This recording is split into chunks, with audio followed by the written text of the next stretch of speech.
What? I need a reason. Don't say money. Why do this? Why not do it? Because yesterday I walked out of the joint after losing 4 years of my life, and you're cold decking Teen Beat cover boys. Because the house always wins. Play long enough, you never change the stakes. The house takes you. Unless, when that perfect hand comes along, you bet big, and then you take the house. Been practicing this speech, haven't A you? little bit. Did I rush it? Felt like I rushed it. No, it was good. I liked it. Welcome to Money Unplugged. I'm Chris Hill. Thanks for being here. Today on the show, I talk with Marc Goldman, and let me say up front, he is not the typical Money Unplugged guest. He is not a financial planner or investment analyst or an economist.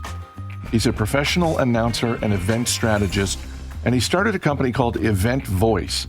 And the unusual thing here is that Marc and I knew each other by voice years before we ever met in person. He would listen to Market Foolery, the daily stock market podcast that I hosted for a decade at the Motley Fool, and I would hear Marc's voice at the start and finish lines of road races around the DC area, where for nearly 2 decades, he was the head of marketing and communications for the Marine Corps Marathon. We eventually connected, met in person, and I have watched him build Event Voice into a thriving independent business, working on events across the country and announcing everything from Georgetown University basketball games to the Berkshire Hathaway 5K in Omaha. His story is not a Wall Street story, but it is absolutely a money story about what it costs to bet on yourself, what it takes to walk away from 2 decades of stability, and what happens when you finally give yourself permission to go all in on the thing that you were always meant to do. Here's my conversation with Marc Goldman. You grew up in Pittsburgh, do I have that right? That is correct. And what is the earliest memory you have when it comes to money? So Pittsburgh had this grand downtown where I grew up with these huge department stores. They were 10 stories tall. And one of my early memories of money was going there during the holiday season. My mom took me down to Kaufman's department store, and they had Santa's workshop set up. And it was like this building facade on the front with a very little door for children to walk through. And the parents would drop the kids off. We walked through, and the other side, just looked like Santa's, workshop. And everyone who was working in the department store was dressed like an elf. And someone would come over as a personal shopping assistant for each of the little kids. And I remember having my shopping list and crumpled up dollars and bought all my holiday gifts, and they wrapped them for you there. And I just remember, emerging from Santa's workshop and the pride of actually buying some gifts for my parents. And I did buy my mom a glass lemonade pitcher that she had for decades. I think finally it broke or something recently, but she had that for a long time, and it brought back the memory of going into Santa's workshop for me. What did your parents do for work? So my father was an elementary school teacher for a very long time. Very late into his career, he elevated to a principal. But in addition to teaching in the public schools, he was always out, hustling. He was very skilled in the Hebrew language, and so he became a bar mitzvah tutor for generations of kids in the city of Pittsburgh, tutoring, going to their houses, calling them on the phone, meeting them at synagogues. Every synagogue in the city of Pittsburgh hired my dad. And so he would end his school day with the public school, and then he'd move around the city working with these kids to prepare them for their bar mitzvahs until late at night. And so he always, was supplementing his public school income with something in religious education. And my mom, in addition to being home raising me and my brother, she found her way to some really interesting jobs just through the force of personality and her creativity. She was an events planner for Carnegie Mellon and for Barnes and Noble. But really, I think what defines who my mom was is, I had this dream of being a journalist. And so in her support of my dreams, she worked with one of the local newspapers and started a kids section of that newspaper. It gave us an opportunity to be published once a month, to write articles and have bylines. She set up these editorial meetings where we would meet with local journalists. And that gave me my first taste of being a journalist as a youngster. But she kind of took that to the next level with this entrepreneurial spirit and created a board game called It's News to Me, an educational game to introduce kids to the different sections of the newspaper. And she evolved that eventually to a card game, and worked with a lot of the newspaper and education programs around the country and the museum that was here in DC for a long time. So she was always finding her way through her creative spirit into some interesting opportunities. It's interesting because we were talking before I hit the record button about entrepreneurship, hustling, and seeing that in younger generations. And I think of you as someone who absolutely has that entrepreneurship hustle gene, and we'll get into that in a few minutes, I'm sure. But now I know where it comes from, because it sounds like that was just what you and your brother were observing. In addition to that, was money discussed in the home, or was it just sort of like not any more than sort of, the usual amount, which for our generation usually isn't that much? Yeah, and interestingly, like the word entrepreneur was not something that my parents spoke about or identified as. I mean, they were just pursuing opportunities and doing what they could to provide for the family. We really didn't have a lot of discussions about money, but I knew based on what I was seeing from the way my dad was out, working overtime, 7 days a week, in the education space, that they needed to work really hard to provide for the family the way they wanted. And that made, an impression on me, just not only in the standards that they had for, providing for family, but also their work ethic and their willingness to, pursue what they thought was of value, not only to them, for their careers and their professional interests, but also to give back so that we had what we needed as a family. What was the first job you had when you were a kid? So, Chris, I told you I thought I was going to be a journalist. And so in 10th grade, I took typing class, which I thought was going to be a necessary skill for being a journalist. It wasn't like today where you're given an iPad, when you're in the stroller and you can begin tapping away. So I took typing, and that was back, we had a manual typewriter. Sure. Hand crank it back. And I got really good at typing, and I really enjoyed it. I was like 75, 80 plus words a minute and just thought it was great. So I purchased for myself an electronic typewriter where it had a couple fonts. I never had heard the word font before. I could type in a couple different fonts. It had a memory of a couple hundred characters, so you could proofread before you typed it out. And so I decided to start a typing business. And I put an ad in the community newspaper that I would type for people. And I was regularly contacted by college students to type their term paper. I had a local author who was writing a chemistry textbook, and he would bring over to my house a shoebox of index cards. That's how he wrote out the book. And I would just work my way through the index cards and type it out. And I was charging like $1.25 a page. And as business got better, I would increase my fee by 25 cents a page. But I'll tell you, it took a very dark turn. I was contacted one day by a guy who was in a strategy baseball league. And this was before fantasy baseball. There was some sort of league where you had Stratomatic baseball. Stratomatic baseball, and you had to type up your particular team's strategy. You had to give it to the rest of the league. I don't really know how it was played, but he said, I've got this league, and it's kind of complex. Can I just sit with you and explain, and if you could type out my team rules for me? And so I met this guy, and we typed up all his baseball rules, and everything was fine, finished the job. And it was about a month later that he appeared in the top story on every local news, on the front page of the newspaper, after having been through a multi-state police chase and a shootout where he was killed.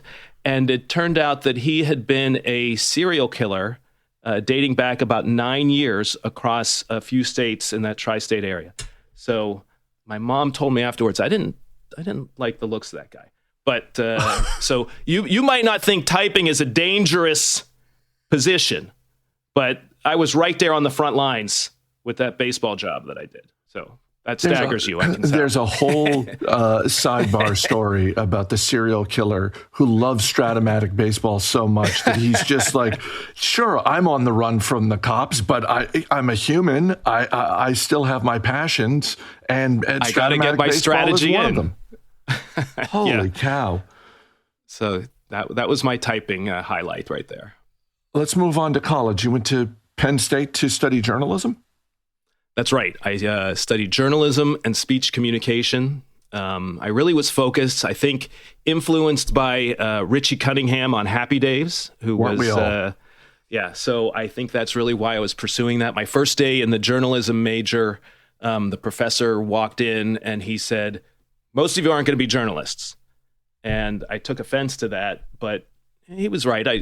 I've only done some freelance writing over the years as a journalist, but the essence of that major, and it provided the foundational skills for what I would go into for my career in public relations and marketing and sponsorship and event management. Really, the storytelling, the speech element, just finding the creative angles on things and being able to relate to people. So while I wasn't a journalist, those were all the skills necessary to lead me to the career that I've had. But is that the arc of your interest in journalism, that you go into Penn State with the goal of, this is what I'm going to study? The professor makes that comment, but in fact, by the time you graduate, you've made the decision, I'm not going to try journalism. I'm going to go in this other communications direction. Yeah, it was, while I was in college, I had a job at the local radio station in town as a DJ. And so I stuck with that for a little while after graduating. But really, it was my senior year, my final semester, where Penn State offered a class in the sports industry. And I had never thought about, as big a sports fan as I was, I had never thought about, I could apply my skills and work in that industry. And so that's where I started to shift, like, I could be in sports information and in college athletics. I could be in, the public relations with a major league team or something like that. And so that's where I started to focus my interests after college on finding my way into that type of job. So what did you do right after college? So I stayed at that radio station for a while I was figuring out what I was going to do. And ultimately, I decided the best thing to do was to follow my college girlfriend down to D.C. and look for work here. And ultimately, I met some great people working at the old US Air Arena. And they brought me in as the public relations assistant.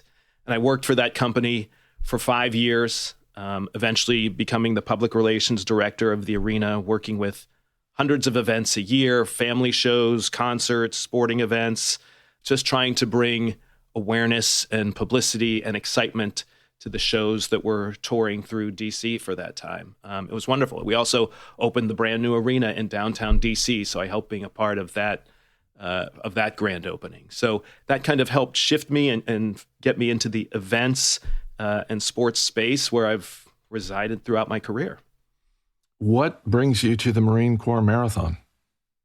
So I was running a lot at the time, and it was definitely on my radar. Unfortunately, the year before I started working there, I trained for the marathon and got hurt very late in the process, and that would be the only time I would really make an effort to run Marine Corps Marathon. But when I saw the opportunity to head up the sponsorship, marketing, and communications for something that not only, answered the call for me working in sports and my skill set, but also running, which I love very much. And then just the idea of teaming up with the Marine Corps and this, very respected event and the organization that is the Marine Corps, I was very excited to pursue that and glad that I had the opportunity to really immerse myself in that culture and celebrate it through the work that I did for, over 18 years.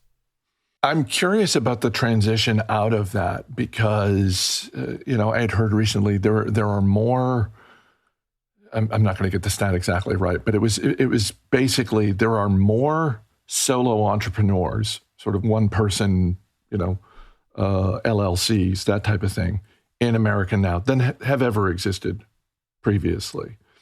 And you're someone who's working for a couple of decades for a very stable organization, working full time, and then making the transition, as many solo entrepreneurs do, to, okay, I'm not going to work for an organization, whether it's a nonprofit, an institution, a private company, public company, whatever it is. I'm not going to have the quote unquote traditional job. I'm going to sort of go on my own. And there are a couple of things I'm curious. And the first is, how did you think through the money aspect of that? Because there are certainly benefits to being a solo entrepreneur, but a steady paycheck is usually not on the list, at least not right away. So how did you sort of think through the financial aspects of making that move? So Chris, as I said, it's close to 19 years that I'm working with the Marine Corps Marathon Organization, promoting physical fitness, generating community goodwill, showcasing the organizational skills of the United States Marine Corps. But coming out of the pandemic, I really felt like it was time for me to find the next chapter in my career. And I had really taken to that side role that I had with the organization as the announcer for the events at the start and finish line. I also had a role with Georgetown Hoyas men basketball in announcing an arena for them for many years, and helped out at a few other events as the announcer, and really saw that as something that I had a unique skill set in and a real passion for, but wasn't quite sure, what path to follow to pursue that and make that have, a larger role in my career. So as these thoughts of moving on, are occurring to me, I get connected with the Military Bowl, which is the college football bowl game in Annapolis that supports wounded, ill, and injured service members. And they're looking for someone to oversee their sponsorship program. And it's a unique space for me to stay in the sports industry and support the military. And as I'm mulling that role over, I get a call from a woman in an organization that has a wellness initiative, and they want to start a 5K. And she had received my information as someone in the running space who could advise her. And as I'm, sort of rattling off the checklist of things that she needs to do to start an event like that, somewhere in the back of my mind, I said to myself, this is the sign. This is it. And I just stopped what I was saying and I said, you know what? I can do this for you. I can organize this event for you. And she was thrilled. And I wasn't quite sure exactly how I was going to pull this off, but I knew resources within the space. And so as soon as I ended the call with her, I went online on the state website, set up my LLC, Event Voice, with the goal of consulting with great events and organizations, but also really pursuing opportunities to build an announcing portfolio. And what's amazing is that when you start to articulate your goals and share your dreams with people, it leads to more and more conversations. And, since that time, by the way, the event was very successful with that organization. But since that time, I've announced, marathons from DC to Route 66 in Tulsa and Dallas and Big Sur in Monterey, and college and professional sports. I MC conferences now and community events, from Christmas tree lightings to 4th of July fireworks. And so, it really was the right time and the right foundational opportunities for me working, with sponsorship, with the bowl game, and just this call that prompted me to take action and begin to pursue the opportunities that I had always sought, really to build community and to enhance the event experience and really showcase for people as Event Voice, maximizing what the role of an MC, an announcer, can provide for an event and its attendees. As someone who follows you on Instagram, I see you posting from different events all over the country. And I'm not going to ask you about all of them, but I do have to ask you, because I have never been to the Berkshire Hathaway annual meeting. But I have friends who have gone in an official capacity as investment analysts covering the event, that sort of thing. You've been at that event because there's a 5K race that is part of it. What is that event like? Not just the race, but just sort of, for people who have never, people who have heard about the Berkshire Hathaway annual meeting and sort of, you hear phrases like it's a Woodstock for investors, that sort of thing. What is that event like? And did you spend any time with Warren Buffett? Oh, I spent a lot of time with a cardboard cutout of Warren Buffett. He was right next to me for several hours. Yes, there's more renderings of Warren Buffett across that event than you can imagine. But I would always get out to Omaha early. I wanted to attend the expo. I wanted to sit in on the arena and hear Warren and Charlie Munger speak. And so the first part is in the arena. The whole arena floor is, the convention center floor is filled with all the Berkshire companies. You've got See's Candy and people lined up, 100 people deep to buy the Warren Buffett limited edition chocolates or whatever they're selling. And you've got Dairy Queen over here and Brooks and Fruit of the Loom. But everything is got the kitsch Warren Buffett Berkshire Hathaway, branding and theme and design. And so you just walk around and look at the scope of businesses that they're involved with and just how varied it is. It's striking, and the lines are long and people are carrying giant bags. And I wonder how they fly home with all the stuff that they purchase from Pampered Chef and all the Geico giveaways and everything else. So that's going on continuously, and you just walk in circles and marvel at it. And then inside the arena, I'm accustomed to being in an arena that's filled with 15,000 people watching a basketball game, but here you've got these two gentlemen sitting at the far end. You can barely see them. There's two giant screens. They just sit and talk all day, and everyone is just riveted. And I could drop in at any point during the day and spend an hour in there and just listen to them speak, and you just realize how special the moment is and the opportunity just to get some wisdom from them. So that would be the Saturday of Berkshire weekend. And then Sunday morning, I would MC the Invest in Yourself 5K. And it's just like any other 5K. Downtown Omaha is a beautiful park right there where it starts and finishes. But what I find so interesting and unique about this race, because I like to study the participant data and where people are coming from and just some of that information before an event, and you look and they're from every country. They're from all over the world. The names, I take great pride in trying to get people's names right, but holy cow, these are like real, these are names that I've never seen before. So I started a strategy out there where, these people would be running, and I would go out to the street and I would just say, give a shout out to your hometown. And people would come by, and it would be, Argentina to Austin, Texas, to somewhere in the Middle East, to somewhere in China, to wherever, and they're just coming through and so happy, and proud to be a part of the Berkshire culture. And that's really what we're celebrating, that they all kind of come together from all over the world, and their shared faith in Warren Buffett and Berkshire Hathaway is a worthwhile investment. So it's been a fun event to be a part of for many years.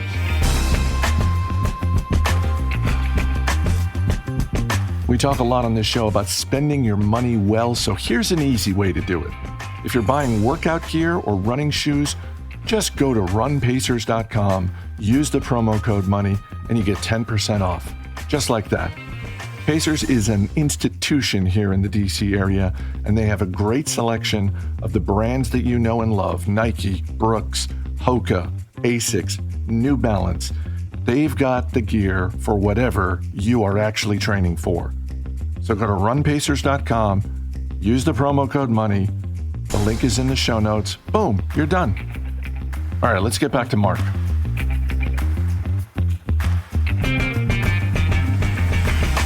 Previously, you mentioned following your girlfriend to Washington, D.C. Did she end up being your wife? She did not. She wound up being someone else's wife, but fortunately I found my wonderful wife here just a short while after making the move. How much did the two of you talk about money before you got married?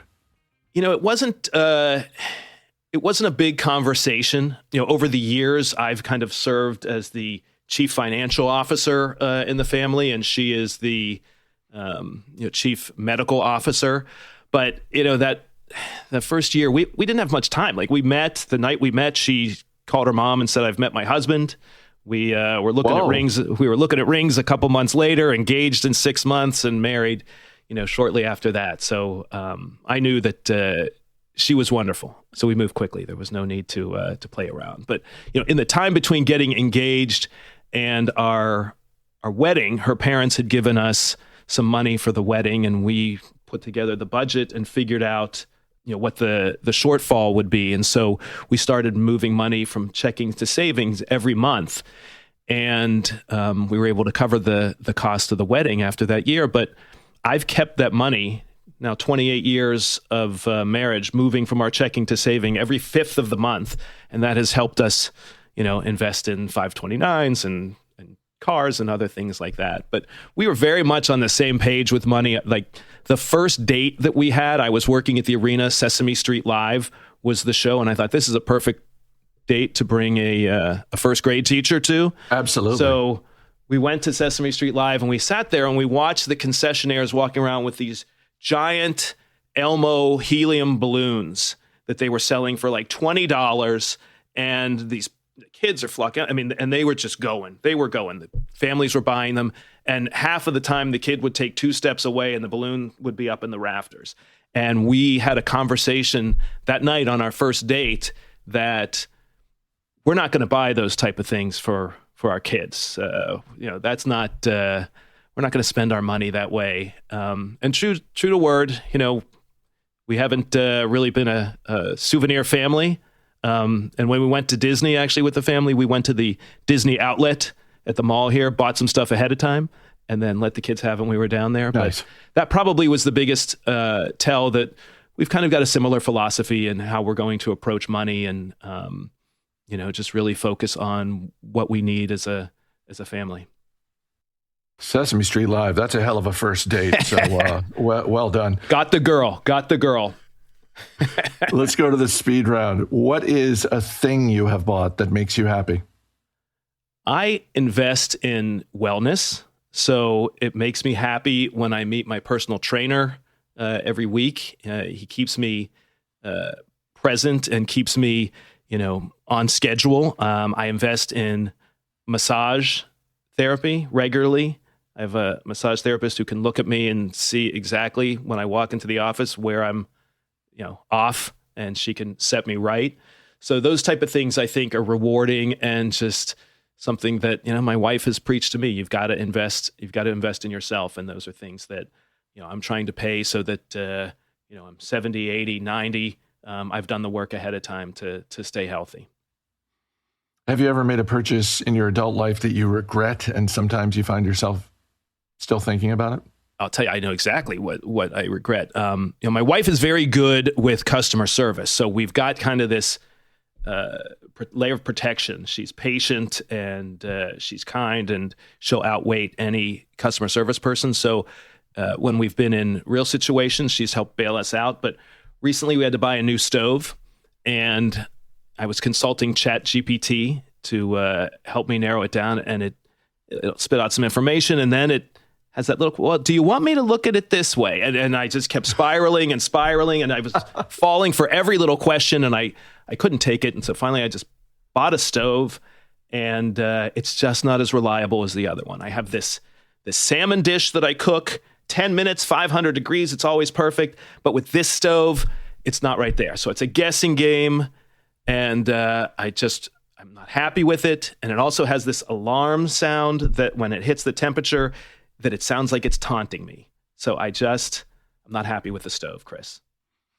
I totally identify with the sound aspect of your story. I feel like there should be, and maybe there is, and I just haven't found it, but I feel like there needs to be a website that's like, here's what this appliance sounds like. Here's here's the sound it makes when you leave the refrigerator door open, as I often do. I'm with you on that. I would not have purchased it had I heard this little jingle. What's the last thing you splurged on just for yourself?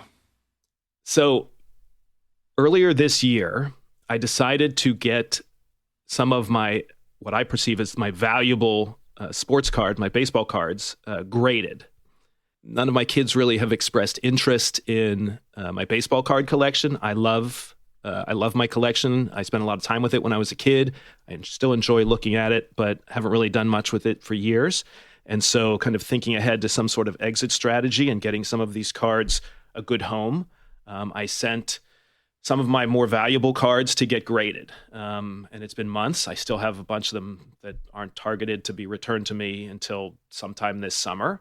But it's a very cool process. I loved going through the cards. I enjoy tracking them online. And then the grading system is so interesting. You know, you get the card back, it's sealed in plastic. They give you the grade based on, you know, the quality of the cut, of the corners, you know, it's photo centered, all this stuff. But then there's a QR code where you can scan it and it'll take you to a page that will show you all the current eBay offerings for that card at that price, sales prices over the past couple years.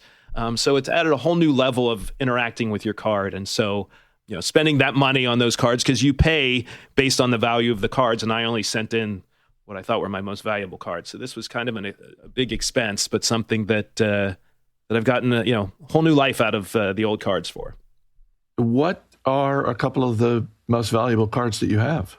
So I have a Michael Jordan 86 that was a sticker, not very widely out there in circulation, and then some Mickey Mantles, Sandy Koufax. Oh boy, a couple other rookie cards from past years. So those are the top ones. I only have 2 of them back though, so I don't know what takes them so long out at the grading center, but it's been fun to have them trickle back and see the good grades that I've been getting.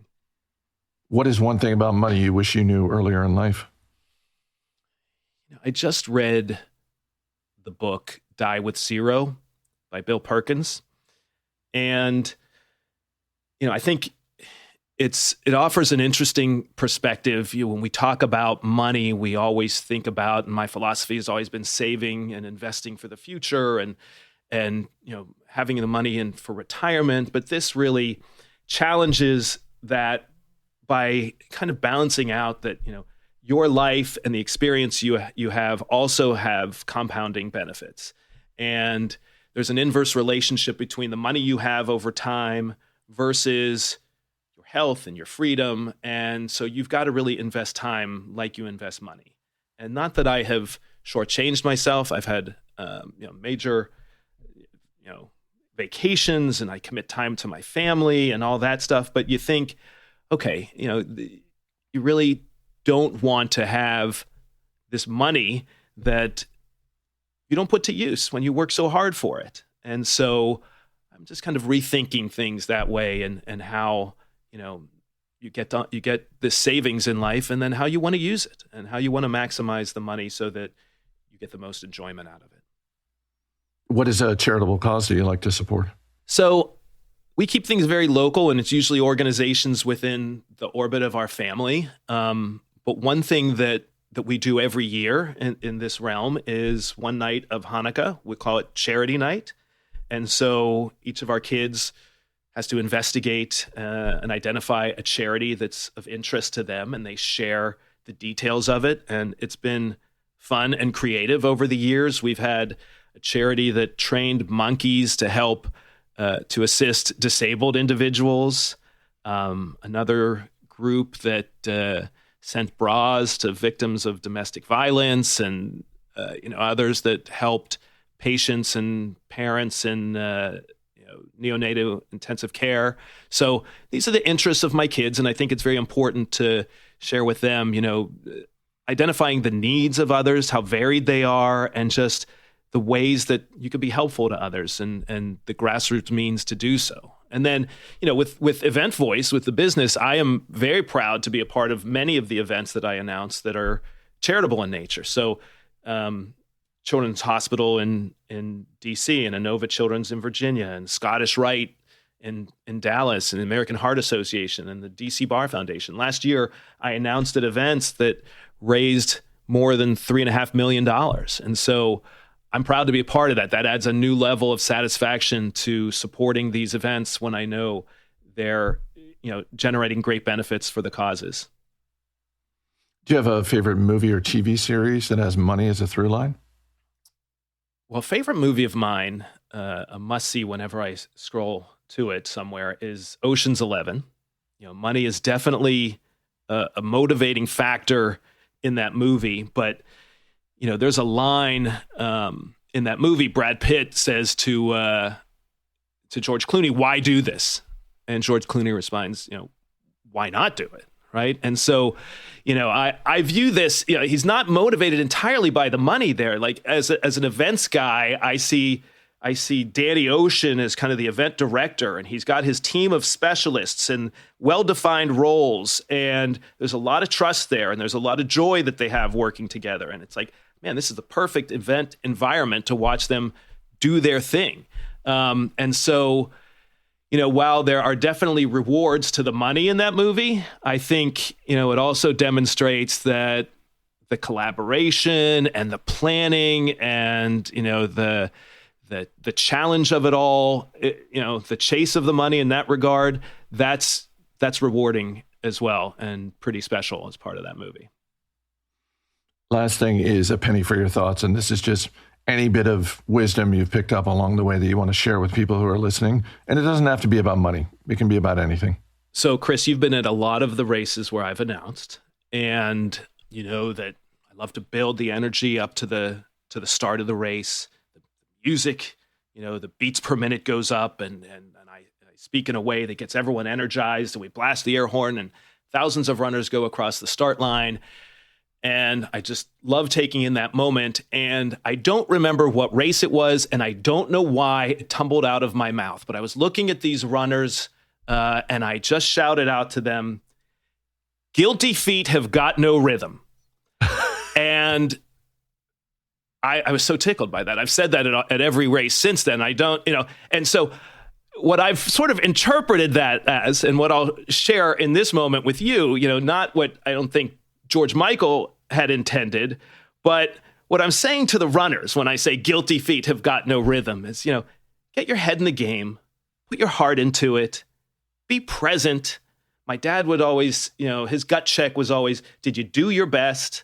And if those are the things that you've invested in whatever it is you're working on, then there can be no guilty feet, Chris. So that's my guidance to everybody. Guilty feet have got no rhythm. So get in the game. Here's the thing. I've been at the starting line of I don't know how many races, and I've heard Mark say that. I've heard him say, guilty feet have got no rhythm. And I did not know until this conversation that there was some kind of a deeper meaning behind it. I love that. Hope you enjoyed that conversation as much as I did. Honestly, between the Sesame Street live event as a first date and that story about the serial killer, click the share button, send this episode to a friend. Those two stories alone are worth the price of this podcast. I'm Chris Hill. Thanks for listening. I'll see you next week.